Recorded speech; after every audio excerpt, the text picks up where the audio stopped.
Hi friends, welcome to சமையல் வேறு level. நம்ம இந்த வீடியோவில் என்ன பார்க்க போகிறோன்னு பார்த்தீங்கன்னா முட்டை பொடி மாஸ். அதுக்கு தான் நான் 4 முட்டையை அடித்து வச்சுருக்கேன். பச்சை மிளகா கட் பண்ணியிருக்கேன், வெங்காயம் பொடி பொடியாக கட் பண்ணி எடுத்து வச்சுருக்கேன், கருவேப்பிலை, கொத்தமல்லி. வாங்க இப்போ எப்படி செய்யலான்னு பார்க்கலாம். அடுப்பு பற்ற வச்சு கடாய் வச்சு எண்ணெய் ஊற்றிடலாம். கடாய் சூடாயிடுச்சு. எண்ணெய் காஞ்சிருச்சு. வெங்காயம் போட்டுடலாம். நல்லா இந்த மாதிரி பொடி பொடியாக அரிஞ்சு போட்டோம்னா டேஸ்ட்டாக இருக்கும். வெங்காயம் கொஞ்சம் வதங்கிட்டோம். வெங்காயம் கொஞ்சம் வதங்கிடுச்சு. இப்போ ஒவ்வொரு பொருளாக போட்டுடலாம்.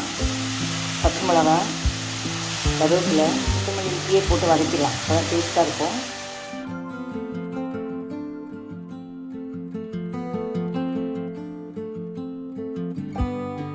கொஞ்சம் மஞ்சள் தூள் சேர்த்துடலாம்.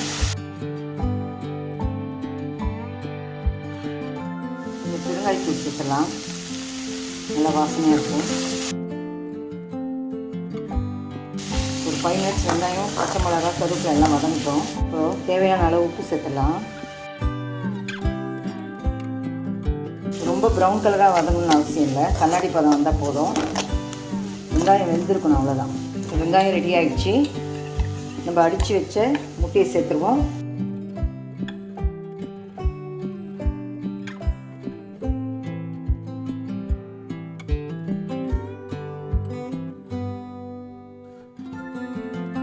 அடுப்பு தீயை கொஞ்சம் ஐயில் வச்சோம்னா சீக்கிரம் ஆகிடும்.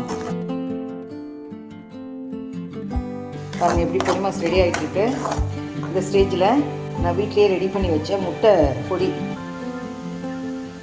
முட்டைக்கு ஆம்லேட்டு பொடி மாஸுக்கெலாம் போடுற பொடி ரெடி பண்ணியிருக்கு. ஆல்ரெடி நம்ம சேனலில் போட்டிருக்கேன், லிங்க் தானே, செக் பண்ணி பாருங்கள். அவ்வளோதான் ஃப்ரெண்ட்ஸ், ரெடி ஆகிடுச்சு முட்டை பொடி மாஸு. இது பார்த்திங்கன்னா ரசம் சாதம், சாம்பார் சாதம், அப்புறம் சின்ன வெங்காயம் போட்டு காரக்குழம்பு, இதுக்கெலாம் ரொம்ப நல்லா பர்ஃபெக்டான சைட் டிஷ்ஷாக இருக்கும்.